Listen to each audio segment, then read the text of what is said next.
Kita awali pertama dari Salalim Al-Fudola.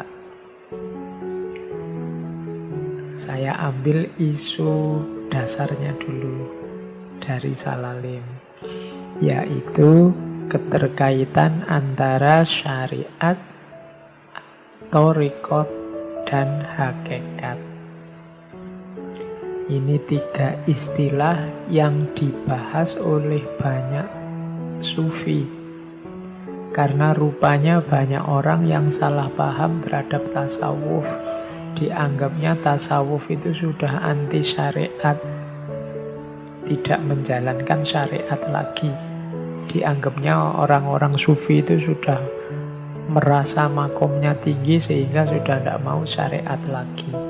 Padahal kalau teman-teman jeli menjelajah banyak gagasan-gagasan tasawuf, selalu saja disebut ada keterkaitan antara syariat, thariqat, dan hakikat.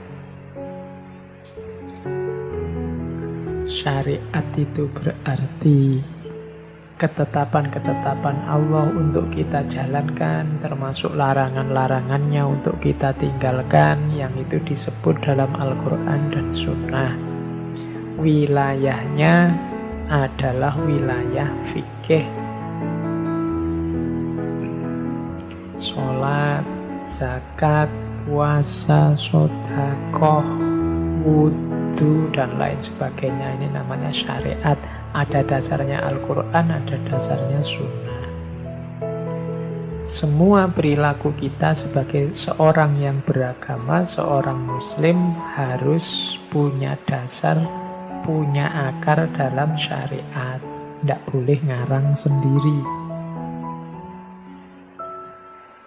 Cuma syariat ini akan hanya jadi formalitas, tidak punya nilai, tidak ada rasanya, bahkan mungkin dangkal kalau tidak diperdalam lewat jalur thariqat. Thariqat ini semacam dimensi batinnya syariat. Makanya Syekh Nawawi mendefinisikannya pendalaman pelaksanaan syariat. Jadi ketika orang menjalankan syariat, dia akan sempurna, dia akan mendalam kalau dilanjutkan ke jalur thariqat. Apa sih kalau tadi syariat itu fikih? Apa sih lahannya thariqat? Lahannya thariqat itu riyadhah, katanya Syekh Nawawi. Latihan spiritual, latihan batin. Menguatkan batinnya. Misalnya kalau di situ contohnya memperbanyak ibadah sunnah, memperbanyak zikir, mengurangi makan, mengurangi tidur demi lebih dekat pada Allah. Ini namanya riyadhah, melatih batin kita biar dekat dengan Allah. Jadi itu jalur selanjutnya dari thariqat yang sifatnya pendalaman pelaksanaan syariat. Jadi ibadah yang kita lakukan kepada Allah itu harus lahir dan batin. Yang lahir namanya syariat, yang batin namanya thariqat.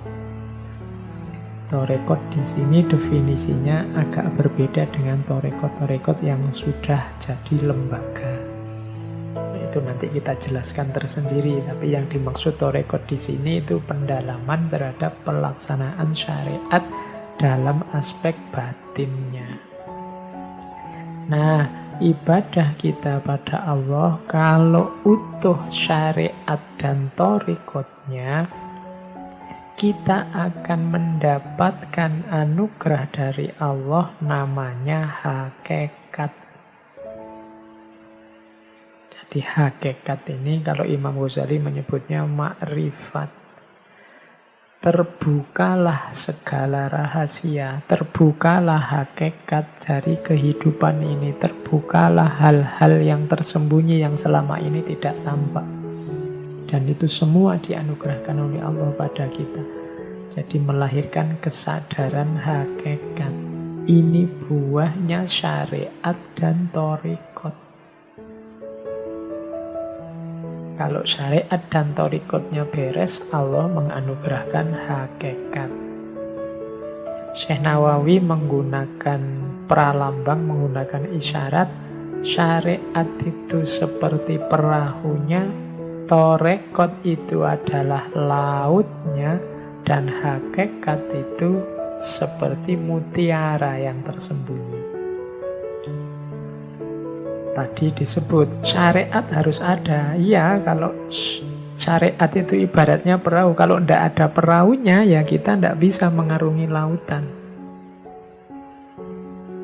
Kalau kita tidak bisa mengarungi lautan, tidak bisa kita mengambil mutiara. Maka syariat harus ada, perahu harus ada. Cuma kalau perahu ini tidak dinaiki, tidak dipakai untuk menyeberangi lautan, mengarungi lautan, juga tidak ada gunanya. Nah, lautan inilah thariqat.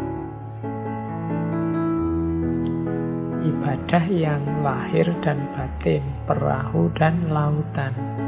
Kalau sudah naik perahu mengarungi lautan, maka ada kemungkinan kita menemukan mutiara. Tidak bisa dijujuk tiba-tiba hakikat, tiba-tiba ngambil mutiara saja. Tidak pakai perahu, tidak pakai lautan. Jadi kita ikuti alur berpikirnya Syekh Nawawi bahwa menjalankan laku batin itu harus ada dasarnya syariat dan nanti ada buahnya hakikat setelah menyempurnakan amal lewat thariqat. Oke, ini bisa dilihat di Salalim Al-Fudola. Terus kalau sudah ngerti petanya syariat, thariqat, hakikat, sekarang saatnya melakukan perjalanan di dunia sufi, menempuh jalan sufi. Ini nanti Syekh Nawawi dalam Salalim Al-Fudola memberi 9 wasiat yang harus diperhatikan oleh mereka yang berminat untuk menempuh jalan batin. Mari kita lihat satu-satu yang 9 ini. Siapa tahu